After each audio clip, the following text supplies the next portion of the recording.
welcome to Gallifrey's Most Wanted. I'm Ross Aiken. I'm old who. And my name is Melvin Pena, and I am Yoo-hoo. And we are here to talk about the second of the 60th anniversary specials, Wild Blue Yonder. I'm going to start in this one. There was a little pre-talk about Wild Blue Yonder. Mm-hmm. I like, and I want to talk about it more, but the first thing I really liked was, because I'd closed captioning on, because I'm that old, that it actually said who it was. It said U.S. Air Force Choir, Wild Blue Yonder, and then the music started. So it's a recording. It's probably the big one, the one that, whenever they have to do, at any official ceremony, it's probably there. So, but I thought it was cool. I want to start this week because I really like this one. Yep. I think it's where Davies keeps saying, "Oh, it's going to be bigger and bigger than you ever thought," and I'm like, "Well, yeah, it's still TV, Russell." Yep. Disney showing it, Disney not paying for it, or they're not paying all of it. And I was like, one, it's stunning looking. Yep. It is absolutely stunning gorgeous looking. And before we get to what I really like about it, it just looked wonderful. And I liked it. It ticked weird boxes for me that I don't know. It had a great little comedy intro to lighten the mood before you get into something really dark. It's high concept. You know what I mean? It's not, little green monsters. It's way weirder. And they are amazing together. Yep. It is a absolutely. showcase for the two of them. Those scenes, the scenes where the aliens and them are communicating, it's like midnight. Yep. It reminds me of for me that well thought out of a plot. Yep. For me, it's definitely a sort of, it feels like a combination of, or a sort of a mashup of all the best things of sort of Event Horizon and Midnight, and it feels like a sort of spiritual sequel, if not an adaptation of the great Big Finish play by Rob Shearman, Scherzo, where Charlie Pollard and the Eighth Doctor enter the Divergent Universe and sort of meld into each other over the course of that. Yeah. So they're just elements of a lot of these different things. But as you say, this is definitely... Event Horizon, that's a good one. That's one of the underrated classic science fiction films. It's disturbing, and I will stop and watch it. Well, this is one of those things where all three of those that I mentioned, Event Horizon, Scherzo, and Midnight, you're pushed to the very limits of, here it's, you're literally at the edge of the universe, the Doctor says, but you're pushed to the edge of your reason, your ability to differentiate between yourself and even know where you end and where anything else begins. And in those very, very sort of extreme situations, you either adapt or you die screaming. Yeah. And that's what's extraordinary about this, is that you are right at the edge. You're right, and you can tell, sometimes David Tennant will, he explodes on Donna. He'll turn and rage for a minute, or when he's on his own, something will set him off and he just starts pounding on the doors. There's they're at the very, very limits of what they can tolerate and what they can understand. And I love seeing those two characters for an hour in that heightened state. Yeah, it's extraordinary. Yeah, and with all the action and the running down corridors to get him to different scenes so they can meet the monster again. It's just not one confrontation. It's really three. And there's you know what I mean? And there's a metamorphosis. One, I want to talk about the edge of where there's nothing.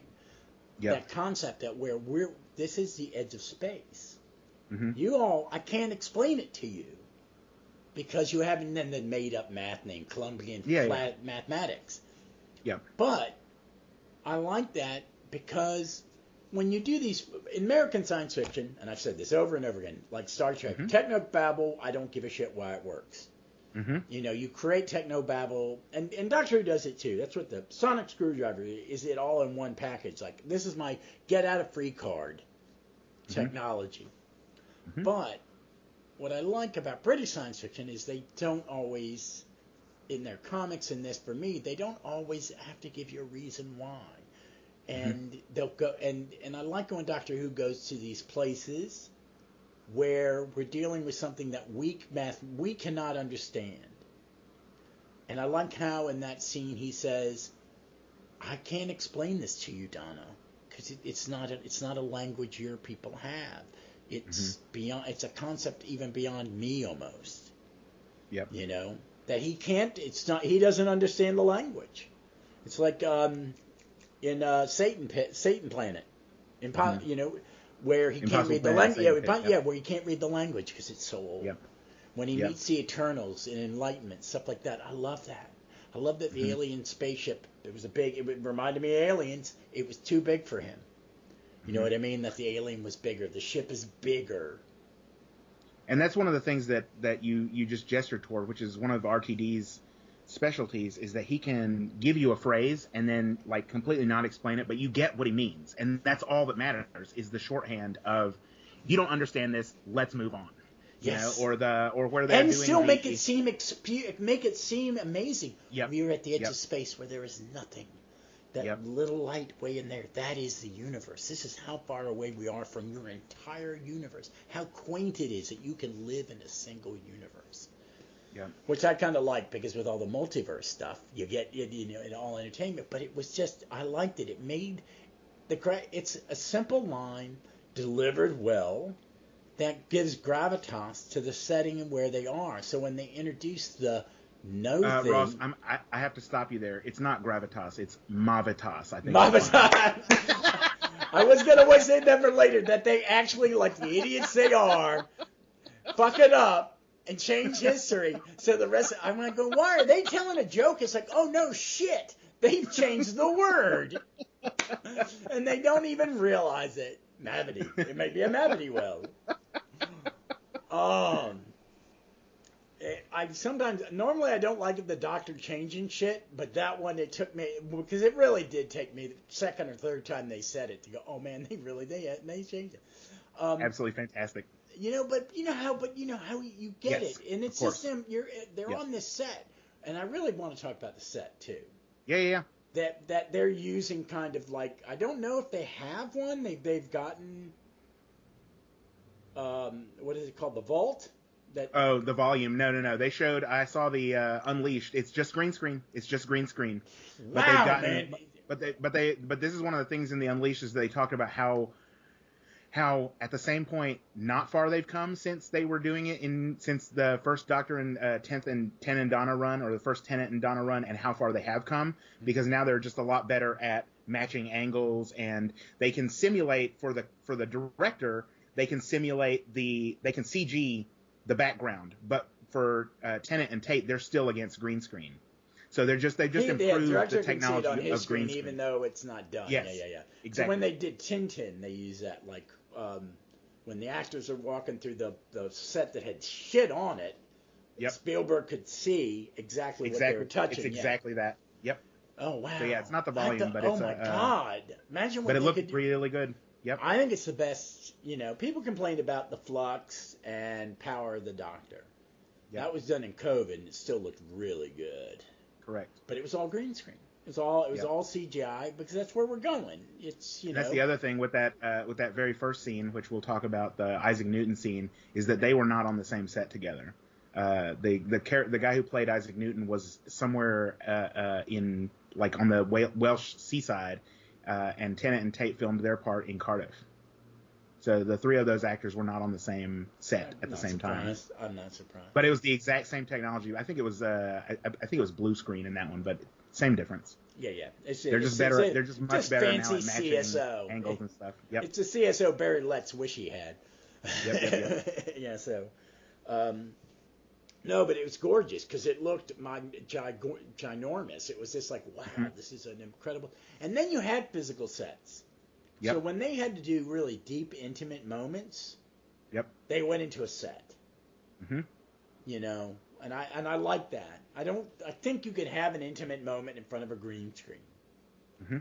But when you bring a camera in that close, you really don't want green screen.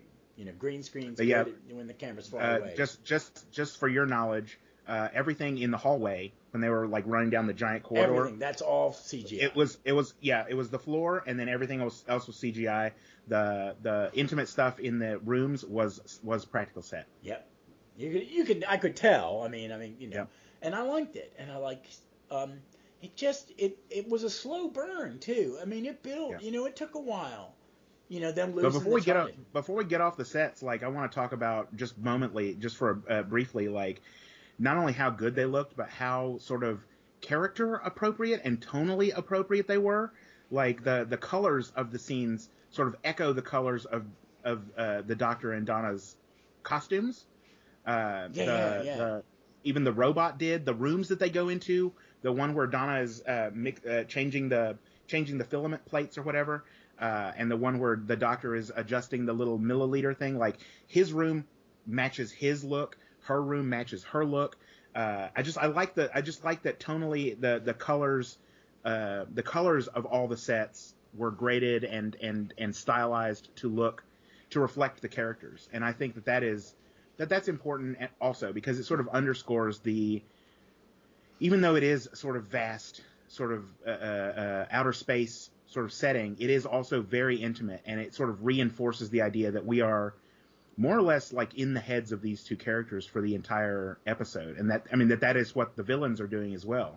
Is like, for me, it's sort of it just sort of underscores in a setting sort of way, like it sort of echoes that the episode is about the relationship between these two, and that the whole thing that the villains are doing is trying to mine their thoughts so that they can escape. Yeah, and what it is the monsters are scary. They're a true threat. Yep. It's interesting. The No Things. I love that name. I love that name. We are no things. You are not nothing. I love that. I loved it. Yep. And that they just, all they could get from all the energy they were getting from all the emotional vibes they were getting for the universe, war and carnage was the one that was most it's to go, this is how, and it's Russell Davies as a writer going, this is what we put out there into the world. This is what others would see us as. Yeah. And the conversations that they have are really two friends learning a little bit too much about each other. Yep. Not Unix like, oh, you're not sharing that with me, but that's what you feel. Like when the Doctor goes, does she remember the 15 years, what I did from the last time we saw each other, what I went through? And when he thinks it's Donna and he's breaking down. Yep. They destroyed a third of the universe. And the details, like, not to get too far into the weeds, like, it's obviously the content of that scene, but I feel like what's the heart of that, the heart of the episode even, is this idea of what the first thing you said is like, if you haven't seen your best friend in 15 years, like, what do you do? Do you recite what you've been through over the past 15 years? Do you get on with the next adventure? Like, whatever that is, whether you're meeting them at a bar or you hook up in a town that you both happen to be in when you're passing each other in business trips or whatever. Like, how do you relate to? Because this is a big thing for me. It's something I'm always thinking about, is how friendship or any kind of like deep or profound relationship, sort of, to what extent does it require presence? And I'm not talking about gifts. I'm talking about being there, being in the same with room. Each other, either in the same room or in some way in direct communication with each other. Like, how do you reconnect, or what is the process by which you move forward? Does your story move forward, or is it rehashing? Are you reliving the past? And this is one of the things that I feel like both Donna and the Doctor struggle with over the course of this episode, is like, are we looking at who we are right now, or are we trying to figure out where we've been in order to move forward? Yeah. And again, I don't mean to unsettle you, because you're going to talk about the part where he's talking about where they're talking about the flux and all this kind of stuff, and I get it. That that's exactly, you're getting to the no. I agree with you. That's exactly what it is. These are the conversations that, what do I want to share with this person? What can I share with this person? I mean, to her it's 15 years. To me, it's 1,000 years. Yep. Remember, because it's more than that. I mean, obviously, I don't want to get too deep into the weeds, but in the confession dial, Capaldi was there for 4.5 billion years. Yeah. And so this is one of the other things. Is like, this is why I feel like he doesn't look back. This is why he doesn't. You hear from all parts of fandom like, during the 60th they better bring back Rose, or they better bring back Martha, or better figure out how to address what they did to. I'm like, you can't do that. If you have two characters that are on screen, what is most important is what is important to them at this moment, right now, for them to connect. And that is one reason for me that the Doctor, looking back and, people having problems with him not evoking past companions or whatever, it drags the story down. You can't live in the past. Yeah. And that is one of the things about the Doctor that is so important and so fresh and so universal, no matter what regeneration we're on, is that what is important is what is happening right now. Yeah. No, that's what I'm saying. Is because I think what the conversations they have are the things that, like you said, if two friends, where are they at this point? Because they have changed. Donna is a very different person. Yes. Yeah, no, because when she lands, it's all about, I've got to get back. She needs me. Yep. Sean, I think you'd like him. You know what I mean? She's showing you the difference that for him, in a human scale, her life has been drastically changed. His has been drastically changed. So they've just reconnected, and now they're put in danger. And what's going on in their heads about, I've got to get home. Oh, my God, did I get her in trouble? All the things that they're thinking about that's what these emotional conversations they have with the duplicates are. It's giving us an insight to what they're thinking, but the major theme is what you're saying, is how do two people separated, coming back together, communicate in a new language. Yeah. Because that's what it is. And he's not the same person that she went with. That's the other thing. He makes that think when he says that Newton's hot. Oh, am I this way now? He is a different incarnation. This is not the same Doctor. And that is a part that I definitely wanted to have a little chat about, a little aside about as well, because Donna, obviously, from her human point of view, starts to steer the conversation towards, oh well, you were always, I felt you were always on the verge of being, and she doesn't say it anyway, but I feel like she was about to say attracted to men, or gay coded or queer coded or whatever, but that's not. Even that, that is one of the things that goes towards what you were saying earlier about the Doctor, saying you don't have the idea, you don't have the language to comprehend what is happening right now. And it's the same thing I've always felt with the Doctor. And it happens, the only person I feel like who gets it in a certain way is Riversong in the Husbands of Riversong, when she's talking about, well, you might as well profess your love to a mountain. His experience of everything is so dramatically different than ours. For her, she obviously wants to say, to classify him in that moment and say, yeah, you thought he was hot. That's because I feel like you are attracted to men, or whatever that happens to be. But that's a small way of thinking. It's a human way of thinking about stuff. Yeah. There's nothing that limits who or what. The Doctor in the first season of RTD, in the End of the World, was hitting on a tree. There's no way to classify what the Doctor's sort of attraction is. And there's nothing. I'm not getting upset about that. It's just something I wanted to point out, is that when we're talking about the Doctor's sort of emotional or romantic preferences, I just feel like that is. Oh yeah, that is trying to describe the end of the world to somebody, or the edge of the edge of reality. It doesn't. It's not something we can wrap our heads around. Well, I just think it's because it's so on that way now. It's been repeated so many times in Doctor Who. It's kind of their catchphrase. Yeah. Or it's like in Star Wars. I have a really bad feeling about this. Yeah. And this is whenever he's regenerating. Oh, am I this way now? Am I that now? It's to remind us that this is not the same man she traveled with. Yep. Because regeneration is traumatic and different. Yep. I mean, he seems very tenth-like, but there's a darker edge to him. There is. I would like to see, I wish we were going to see more of him so we could see it explored. Yeah. More. Yeah. How different he is. Mm-hmm. And it's a little bit of a shame that this feels like he's going to be a sort of Mayfly Doctor, that we had a sort of comic adventure that led right into the truly horrible, horrific, scary.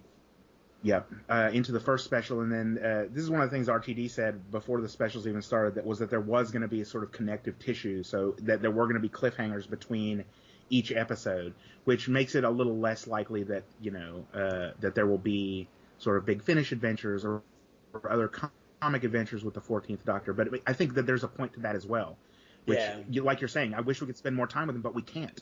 So that's another thing, is there's an urgency to this Doctor's life. And I feel like everyone, if we're thinking about whether or how much he's like the 10th Doctor, we're missing exactly what it is that you and I are talking about right now, which is like, I'm looking for we the need new to see stuff. this Doctor for who he is right now. Yeah. This is a whole, as every era changes, this is a little bubble. It's kind of a little prologue to the upcoming era. Yeah. So I think we're getting I think the first episode was like, remember how I used to do it? Yeah. It's a very Russell T Davies script. Spaceship flies over London, crashes. Doctor and some random people get involved. Bum, bum, bum. Yep. Second one is the important stuff. The important dramatic stuff is the Donna stuff, Donna family, the return, the chemistry of that whole bubble, introducing new people, the meat, because the meat becomes second. After the meat becomes a villain, she's just in the background. The story's all about Donna and the Doctor and the family. Yep. And this is, the scary, I'm going to put you in danger, and next week is the big finale with the big bad. Mm-hmm. It's a compressed old Davies kind of season, but also showing us that it's also going to be a little deeper. I think the scripts have been he's done really good job. He's a great screenwriter. And in this one, the emotional moments are so important and so well written and so perfectly placed. Let's run through some quarters, let everybody catch their breaths, and then we're gonna do something, and we're not gonna actually talk about the actual issue. We're gonna have conversations that make you think about what's going on between our two main characters, and have a really scary monster. And that's one of the things that echoes back to the song, to the Air Force theme that starts us off when the TARDIS begins playing it, is that when they're in the TARDIS and they start walking around the spaceship, Donna's like, Mrs. Bean, the choir teacher, used to, that her granddad, that Wilf, used to have problems with kids singing what is more or less a propaganda song, a military fight song, and Mrs. Bean, the choir teacher, kept saying, no, it is jolly. And so there's that idea of, and that is one of the things that is also sort of a running theme throughout the episode, is that we're having a lot of fun, but we're also like in mortal peril. Yeah. Yeah, and I like that take, because all the services have a theme, they either call it a hymn or a march. Mm-hmm. The Marines is Halls of Montezuma, one of the worst songs ever written. The Navy's is Anchors Aweigh. But they're very catchy. Well, I don't know. Halls of Montezuma is it really catchy? It is, though, because if you've ever seen, there was a great show that starred Bruce Campbell in the late 90s, early 2000s, right around the fin de siècle, as the French might have it, at the end of the century, the turn of the century, called Jack of All Trades, which was set in like the South Pacific in the late 18th century, early 19th century, and Bruce Campbell played a sort of spy for the American government for some reason, like trying to defeat the creep of the Napoleonic Empire, and the theme song was a parody, a pastiche of the Halls of Montezuma. Oh my God! I highly recommend, if our listeners haven't heard it, and you too, Ross, go look up Jack of All Trades theme song. It's Bruce Campbell, so you cannot lose. It is very catchy. Yeah, because that was a weapon. That song was weaponized in my household by my mother.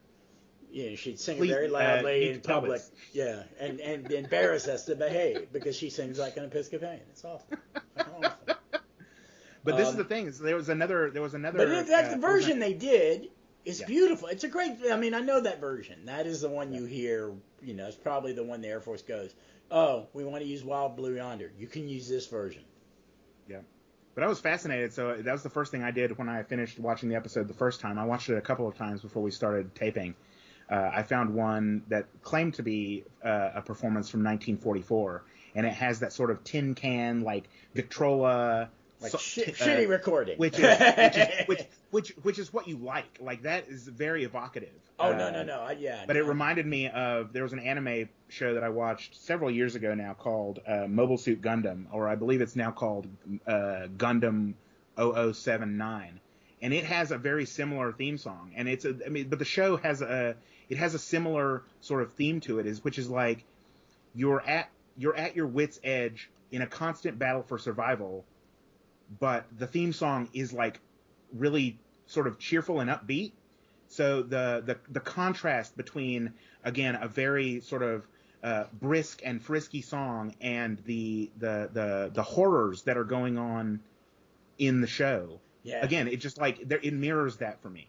And why is it in this episode? And I like that when the TARDIS lands, it's playing it. When it comes to rescue them, it's playing it for him. Yep. Which, I mean, that's the thing. Like it's about war and valor and self-sacrifice, but it's also super jolly. I mean, that is Doctor Who. Yeah. You know, that's Doctor Who in a nutshell. Is like, you know, chaos is happening. Fire is going all over the place. You know, there are unknowable creatures trying to kill you, and yet you're trying to catch up with your best friend. Like, that is Doctor Who. Yeah. That is the essence of Doctor Who. I loved it. I love that is underscored in their music choice. I love that is underscored in the set decoration. I love that it's underscored by the design of the monsters, because it is them. And I love that one of the other things about the monsters is that it, you know, whatever you want to call them, space beasts or... No, I think they're actually credited as no things. Ah, there you go. You know. Whatever you want to call them, like, they can only exist on... It's almost like we talked about at the end of... briefly at the end of our at the Star Beast episode, and I don't want to go too far into this because it's a bit too far into other niche media weeds, but they're almost like the anti-Man Thing, where the Man Thing in the comics is, his whole thing is, it is drawn towards strong emotions, and it is only reactive. And that is the thing about these creatures, these no things, is that they can only exist when they have memories or forms to inhabit. Like when the captain of the spaceship, they know everything about you. Yes. They know your deepest thoughts. Until they know every little thing you know, they don't exist. If you leave too soon, they disappear. And so they're emotion and memory vampires. Like, they thrive on your inner conflict. It's probably why and that's probably why they are so vicious. Is like that's the thing they like the best. That's what makes them satiates them the most.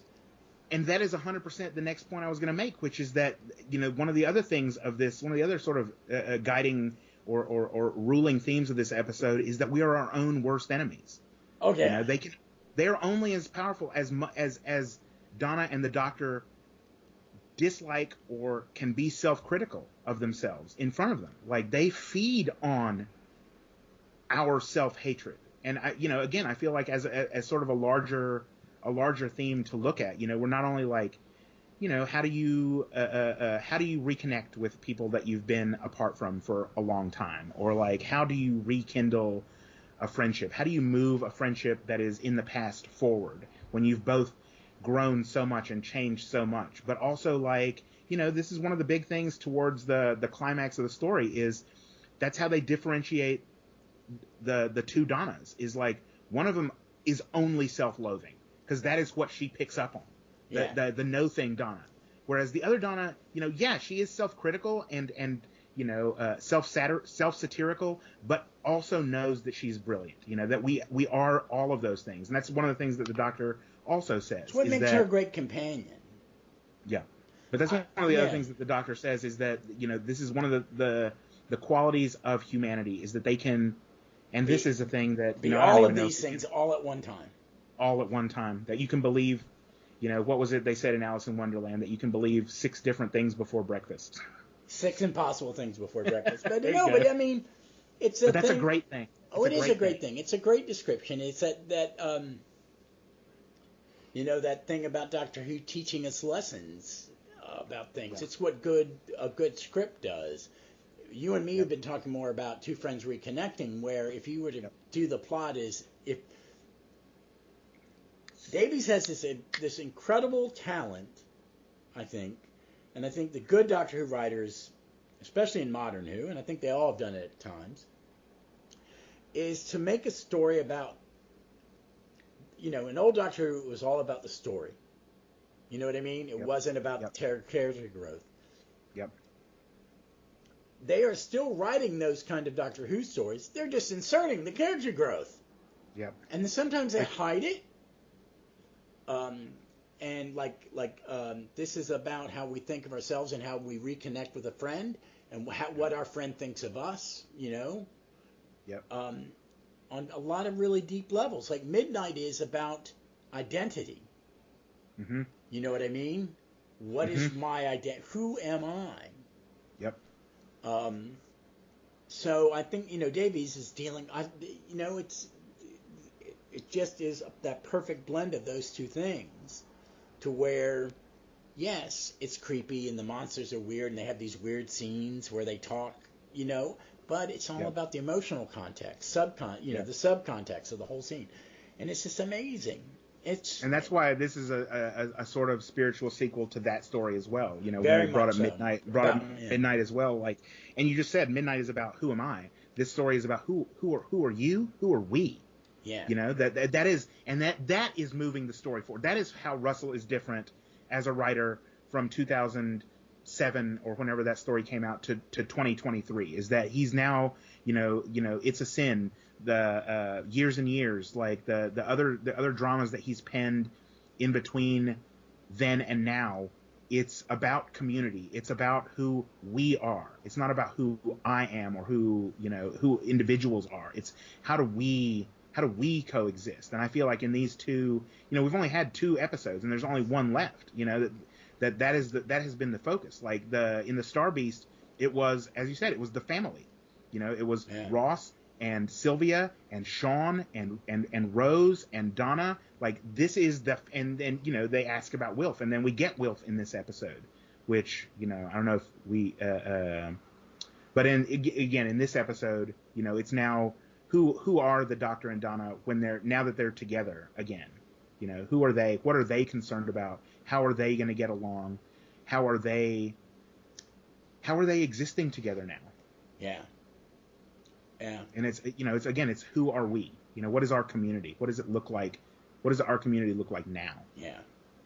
I agree with you on that. I think overall this thing was about them more so than about the monster in the spaceship and all the weirdness. It's about them. I do want to talk about, we got to see Bernard Crimmins, and the episode was dedicated to him. He looked very Oh my God. But I absolutely burst into tears when, I'm sorry, go ahead. Yeah, it was nice to see them because there is a special bond between Wilf, the Doctor, and Donna, the characters that these 3 actors have put into it, is on the level of Sarah Jane and Tom Baker. You know what I mean? I think she is his best companion. Yeah. And I think that their relationship is... him and Cribbins were so good together when they were acted together. They were absolutely electric. Yeah, absolutely.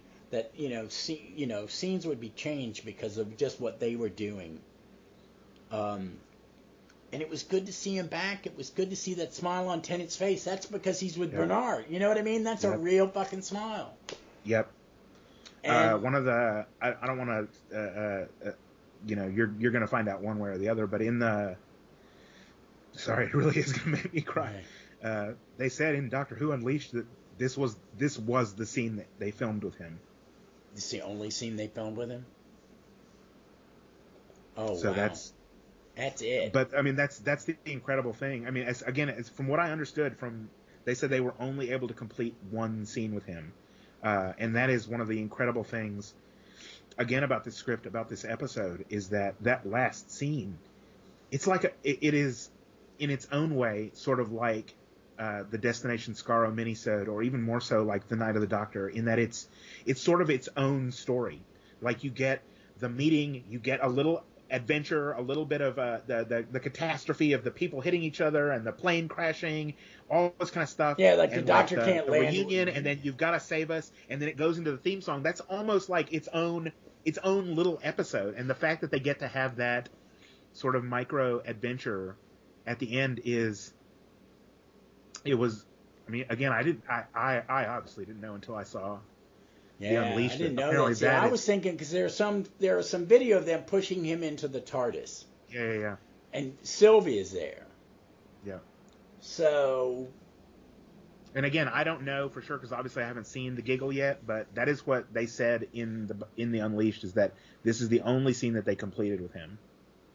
So that is, they may have started to. They might have done some long shots and others, and done none of the oh man.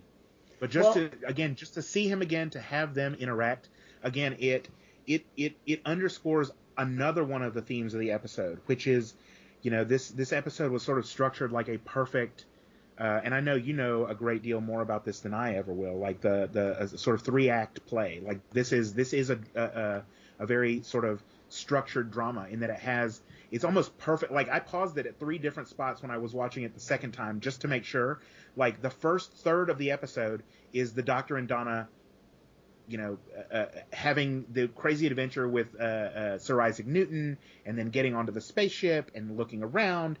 It is almost exactly a third of the way into the episode when the monsters first appear, and then almost exactly with a third of the episode left is when they hit the anagnoresis, the recognition, the idea, oh, I know how to solve this problem, where the solution is, we are panicked and thinking fast. What we need to do is slow it all the way down and just calm down.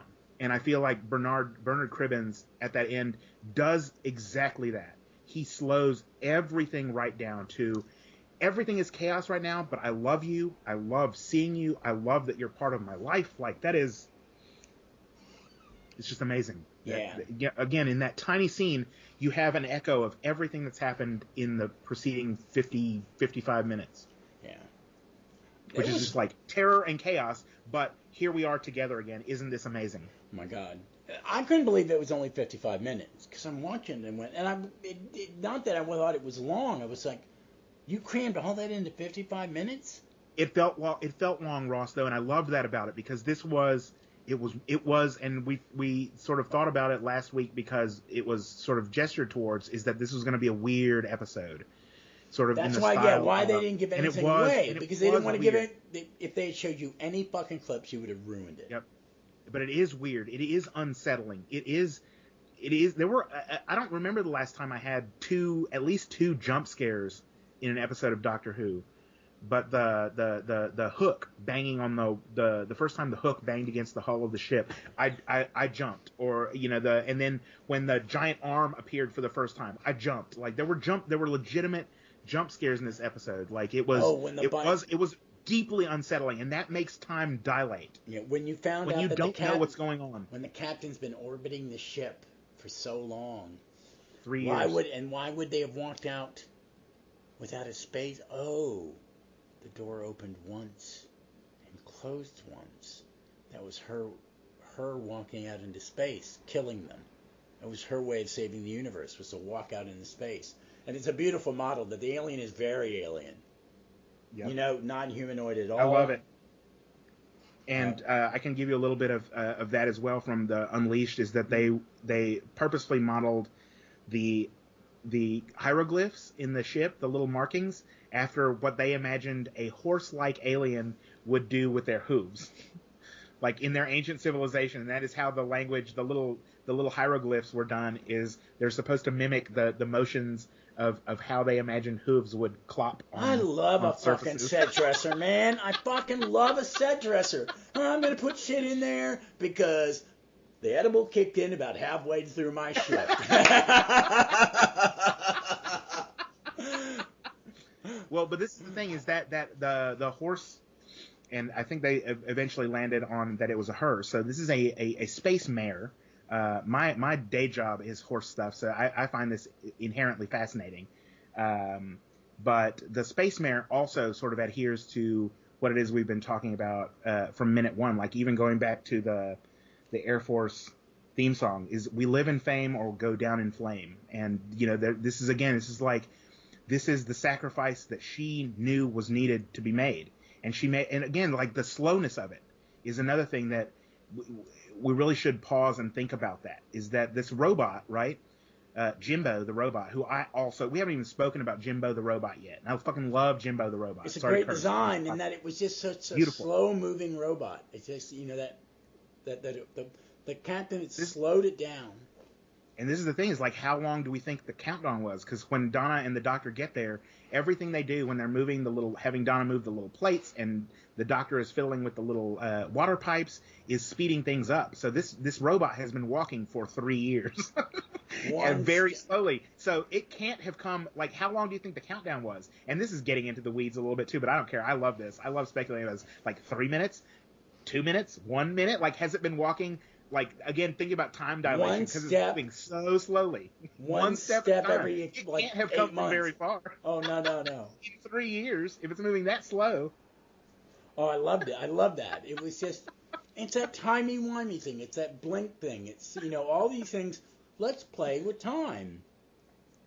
And the weird aliens. I mean, it just, because they built all these rules as we went along to the story. You know what I mean? Like, yep. Well, they can only exist if they have a full copy of another creature. I just loved it. I just loved it. The set was beautiful. The set was amazing. And I love the big hallway, especially when they're being chased by the CGI David Tennant on all fours, and that's there's some body horror scare in this too. Yes. And that's one of the those effects with the two creatures blocking up the entire hallway is something that will stick in my mind forever. That was so well realized. It was so beautifully done. The giant arms. They showed in the behind the scenes in Unleashed that those were animatronics that they had their hand put in. There were like triggers that they could roll, and it was just incredible. Oh my God! Jeff Goddard, was on Run Support, and they've been a guest a bunch of times on the podcast. He tweeted, goes, he liked that he saw they can now do a story that only Big Finish could have done. Yes. Yep. That is, but that's one of the things is that you were talking about the set design, is that it's this guy named Phil Simms who has done several Marvel movies. So the fact that it is as well done as it can, and he kept talking about, we're doing this as well as we can on a budget, but the fact that it looks that quality, but it's not like, it doesn't beat you over the head like a Marvel movie would. Like, it still feels like Doctor Who. Like, it feels more sort of in a weird way realistic than ever because of because they're using, I feel like the money, the extra money that they have, as judiciously as possible. Yeah, because it's not that much. It's not like, they're not getting Marvel, they're not getting American TV money still. And again, this is a two-hander, so you would think that this is the budget episode, which also goes to what you're talking about, or what Jeff mentioned about, more or less a filmed Big Finish, which is, the best, we were talking about Scherzo earlier, the Rob Shearman. That's just two people. It is two people. And again, you get this sense of scale and size, but also radical intimacy. I love that one. Every time I listen to it, it's different. Mm-hmm. So. But yeah, I love. You were talking about the things that you loved in terms of like physical stuff. I love the space golf cart. I did too. Looked like an old VW van. That's all I could think of is like, oh my God, they're in a Tijuana taxi. We have all this money, we have all these resources, and we can still make things look like beat up relics. Like, I love the golf cart Jimbo the robot looking so old and antiquated. Everything looks lived in and worn. To talk again about the space mare captain, like, that was beautiful as well. And haunting and weird, to see a body just floating in space, orbiting this ship for as long as she had. Just incredible. Yeah. Oh my God. But the design of it was also just beautiful. Oh, and when it blew up, whoa. Yep. And I mean, and that's the other thing is, like, about those creatures, we're conditioned to think that if you blow up a ship, everything in it dies, but they're not things. No, they're not from our universe. Like, we're lucky if they're stranded at the edge of the universe. I mean, I think that's the best case scenario, and I think that's one of my favorite things about some of my favorite Big Finishes, like the Peterloo Massacre by Paul Mars. Oh my God, wasn't that amazing? Sometimes the best ending you can hope for is to get out alive, and I feel like that is the other great thing about this episode, is that I don't think they won. Yeah, they beat the creatures, kept them from entering our universe, at speed or in the way that they wanted to. And again, there's going to be nothing out there for them to copy now, so they're more or less, if they are there, they're just stuck. But the best they could hope for was to get out alive, and I love those kinds of Doctor Who stories. I do too. The Massacres is one of the historicals I love. Yes, and they barely exactly. they barely get out. They barely get out alive. Yep. Because there should be more adventures like that. Yep. And let's please do a historical, Russell. Yep. I like that. Go to really show you how dangerous the world has always been. And put the doctor and his companion in a weird situation. And that's one of the things that I loved actually about the intro to this. The little and there are two little vignettes for this episode. So again, this is almost like a mini season in itself in one episode, because you get the historical, but it's at the beginning of the episode. Do you have a famous magnet? What does she say? Do you have it set to land on famous? And I love that she makes the doctor say the gravity of the situation. But yeah, England 1666. And there was a weird sort of 17th century vibe to this whole episode also, which is strange because so much of it is set in the far future. But you get that Isaac Newton, the discovery of the principle of gravity, or mavity as it's now called. Mavity. You also get, that phrase also sort of reminded me of something we're going to talk about somewhat down the line, that Gilbert and Sullivan, Doctor Who and the Pirates, because there's that part in the Gilbert and Sullivan where they're like, Gallifrey, Ballifrey. Oh yeah, Isaac Newton repeating the word. You almost think he's going to break into song. But one of the other things that you mentioned earlier is the transformation, when the creatures transform, and I feel like another. Sorry, here we are, almost an hour in, and I'm still like picking out like major themes of the episode, but mutability. Changeability, things that transform, changeability, like not only how we change over time, but, the creatures again sort of mirror that, in that they change and transform and develop. And when the Donna one melts into a puddle, when she's been cackling and chastising David Tennant after he's rehashed the experience of the Flux and how all the lives he's had. But that's the thing, is like at the beginning of the 17th century, 1609 was the publication of Spencer's Mutability Cantos, which were sort of an apocryphal book to the Fairy Queen, which are all about, does order or chaos rule in the universe? And again, that is one of the major things in this episode as well, is like, what is it going to be? Are we going to come together? Are we going to slow down and have this adventure and get out of it alive, or are we going to allow chaos to reign across the stars? Yeah. I love that. That's a good point. I didn't know that one. I caught the fanboy thing where he goes outside of London. Oh, don't go there. Yes, of course. Because the visitation. The visitation. His father-in-law is burning the city down. But that's the other. Well, that's the other part of it, Ross, is that this is set in 1666. 6 years earlier was the Restoration, the Return of the King, which I don't know if you've noticed, but we are now almost exactly 20 years to the day from the debut of the Return of the King, the Lord of the Rings film. Oh but God. Bringing back David Tennant now, and setting it within the period of the Restoration, which you should know this, Ross. This is when the theaters were reopened after Cromwell shut them all down. Charles II was having parties all the time. Me and a buddy were talking about about that. Women could act for the first time. Oh yeah. Yeah. Oh no, I know that. I didn't realize it was. When is it? 1669. No, that's the Restoration of the Monarchy was in 1660, and that's when it was like a day after he was crowned that he reopened the theaters. He wasn't wasting any time. It's like, fuck it, fuck these people. These uptight pricks. But it's also RTD, like the Return of the King. Like it's all it's all in this, and this is the flowering of scientific knowledge, of the scientific method. Like, he didn't choose this particular moment coincidentally. Again, everything Russell does has a reason. Oh no, he's so much smart. He is such a smart writer, and it's why he is so acclaimed on everything he does. So wait, hold on a second, my TV turned on. What the fuck? What the fuck? All right, but hey, so next week is Giggles. I never thought there'd be a the Giggle. I never thought now there Giggles would be... is what I call my dog. Okay. Oh, I need to send you a picture. You sent me a picture of your dog. I got to send you a picture of Hugs in her Oompa Loompa costume. My buddy Ken said it's the worst Joker costume I've ever seen. Baby Giggles. I love Baby Giggles. She just turned 10 over Thanksgiving. So every time you say Giggles, I think of my dog. But we're going to get to see Neil Patrick Harris as the toy maker. It looks big, and hopefully it's a little longer than 55 minutes. Please, Russell, 90 minutes. I would love it. 90 minutes. Give us 90. Give us an hour and a half. Well, and then we get to see at least a hint of Shooty. Yep.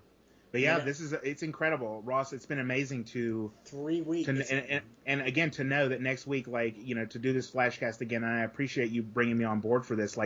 To live out an era of Doctor Who with you, this is 10th Doctor and Donna shit. And again, I don't mean to curse on your podcast, but this is something that 15 years from now, we will think about this and have a good laugh about it, and it will be amazing to think that we lived this era together. And I super appreciate doing that with you. No, I couldn't think anybody else I'd rather do it with. I'm having a blast. I really am. Because it's a unique time. This is, we're seeing him the show's being reinvented again. It's one reason I love the show. Yeah. I love Jodie's era because it was Jodie's era. You know, it was totally different. It was totally different. And as much as I can differentiate between Russell and Stephen Moffat, it still felt like the same show. This is the thing. There was still a house style. I get that, but also by the same token, at the beginning of every era, it is almost a neon sign to me how different every era of Doctor Who is. And I don't mean to to correct you. I'm just saying from my point of view, it's night and day what we've seen the last couple of weeks from what we had for the last 5 years. And that's not a critique, that's an observation. Every showrunner does it differently, and that is incredible. It enriches the show. It is that change and that mutability, that the ability of things to be different is amazing. Yeah. It's remarkable. Well, I was talking more about visually it was a house style. Yeah. Moffat, I get you. I get with the 11th Doctor, that whole first season is a fairy tale. Yep. Where Russell Davies were space opera, Moffat's were very much a fairy tale. Yep. But also, as they've said on, I need to shout out Flight Through Entirety, that, it's also, are we going to grow up or are we going to stay children? And can we have it both ways? And I love that about it too. But there's always something else going on under the surface, and each of the showrunners has their own hobby horse, and that is one of the remarkable things about these last couple weeks. Also, to say nothing of the minisode and everything else that's going on behind the scenes, is that Russell has a very specific idea of Doctor Who, and it's very emotion centered and emotional. Yeah. That is not changed. Driven, and I have missed that. I've missed that a lot, and it's so incredible to have that back for. Yeah, because Moffat could do it sometimes. He could, he could. He could do it sometimes, and he did it in stories he wrote for Russell. Yep. Which is amazing, also. Yeah. That Moffat is that adaptable to. Yeah, this isn't mine. I got to hit his notes. I got to hit the notes he wants. Which I am very excited to see if it is at all happening in the next few years, that Moffat might pen another script, or that Chibnall might, to see how they would write for. And it does make you long for how would Russell have written a Jodie episode, or how would Russell have written how would Russell have written Peter Capaldi? Like, but you can daydream about that, and that is also yeah. Well, I would like that because I like one thing I really liked, and this is just the big Jodie fan is Davies has made points in both episodes that anything that my successors did happened. Yep. And he's definitely drawn a line under that, and I love that too. No. All right. So we'll be back next week after watching if I may make a recommendation for the week. And okay, I know, sorry, I shoehorned mine in last week as well, but I got to do it again. That's cool. What is it? I'm not coming on Gallifrey's Most Wanted and not putting in a recommendation. I'm writing it This down. is one of my. If you like fingerstyle guitar playing, which is the most random segue in the history of the world, but it is relevant. So one of my favorite guitarists is she releases records on Tompkins Square, which is a record label out of San Francisco. Her name is Gwenifer Raymond. It is technically what she plays is called American. They call it American Primitive. She has now changed that on her own, all of her bios to Welsh Primitive, because she is a like mid-20s Welsh guitar player, and her records are incredible. And my recommendation for this week, thinking about Wales and what it's brought into all of our lives, including Stefan Powell for Doctor Who Unleashed, is Gwenifer Raymond. So look up Gwenifer Raymond. Her record, Strange Lights Over Garth Mountain, is absolutely beautiful. Came out a couple of years ago. One of the things that got me through pandemic. Just like Gallifrey's Most Wanted and Trap One and Flight Through Entirety. Like things that got me through pandemic. I need to start listening. Love it. I have not. I have to catch up on Flight Through Entirety. They got to Matt, and I paused. Oh, they rule. I'd listened to a bunch. I'd listened their first episode up through that pretty straight through for a few months. So I need to jump back in. One of my goals for this year, and it sounds really silly, and I probably have said it before, but was to be on a Doctor Who podcast. So it's really amazing now that again, I'm very, very, very thankful that you keep inviting me back. But one of my now longer term goals is to appear on Flight Through Entirety, because that podcast that should be on Blu-ray. I'm a little intimidated by them because they are incredibly witty. They are. They're amazing. They're producing a new one called it's a commentary podcast for that's right. Space 999, and with the greatest title ever, Startling Barbara Bain. Which we also need to shout out that moment in Wild Blue Yonder where they get into the space golf cart and make a little Thunderbirds reference. Oh, they do, yeah. The Parker and Lady Penelope loved that. A shout out to Jamie Anderson and the Jerry Anderson podcast, which I was a faithful listener to for many years.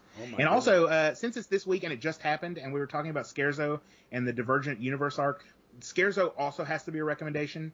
That you can get that for free on Spotify. Listen to it, y'all. If you haven't listened to it, it's extraordinary. Yeah. Charlie Pollard, Indy Fisher, and Paul McGann.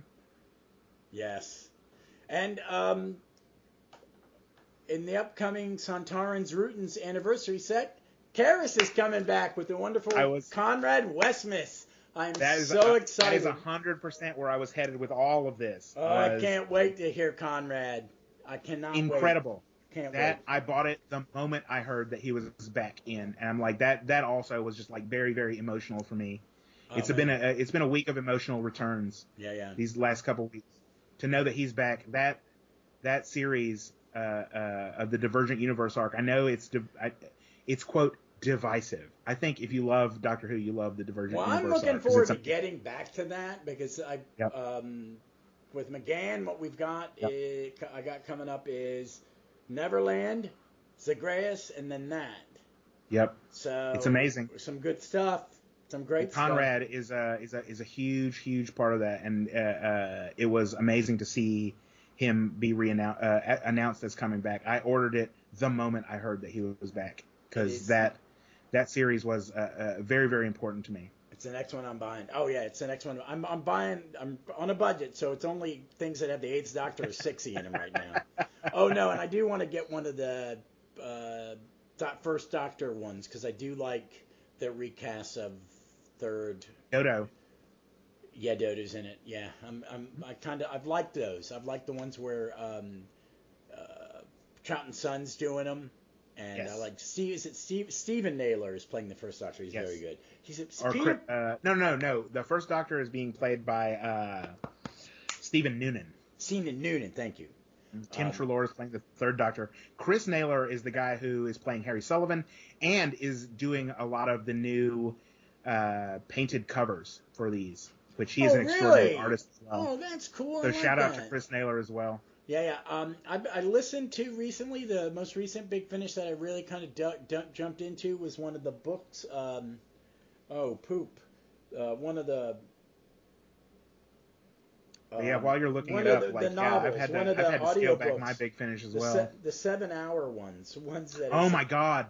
I listened to the one with Bill and the 12th Doctor, it's something of the Daleks. It's always something of the Daleks. But to be able to spend 6 more hours with Bill and the 12th Doctor I don't think I've got that was one incredible. Yet. They're amazing together. And they're not even, it's only one narrator, but I think it's Dan Starkey, and he does, you sink into the 12th Doctor and Bill era again, and it's a beautiful, beautiful reading. Well, I'm gonna have to. I need to re-get that one because I don't think I have that one. But yeah, I get it. Big Finish, it's so expensive now that I was gonna skip the Sontarans and Rootons as well, but like I said, the moment they announced Conrad, I bought it without even thinking. Yeah, I'm excited. That sounds great. I can't get into my account because I can't remember my damn password. Things unsaid. That's another one of the themes of Wild Blue Yonder. What can we and what can't we say to each other? Yeah. What words can we find? And it looks like you're having trouble finding your words. Oh my God. It's I just because I take a pause sometimes from Big Finish, and I'm jumping in and out. I do listen to a lot of audiobooks and stuff while I'm walking around. Yes. And I just I did jump back in for that, and now I'm just gonna find this bug. Oh, there it is. Audiobooks. I can't remember. I feel really stupid. I can't remember which one it was. Oh, was it a second Doctor one? Yes, it was the second Doctor one. Audio novels. Thank you. Yeah. It was The Dead Star. Okay. So I don't know I don't have the one with Capaldi. I've got the fourth Doctor one with Matthew Waterhouse is next in my queue. So. Mm-hmm. So it's incredible. Again, just to spend 6 more hours with the 12th Doctor and Bill it's amazing. I'm gonna have to check that one out. All right, folks. As always, thank you for listening. We'll be back next week with The Giggle, and we look forward to seeing you somewhere in time or space.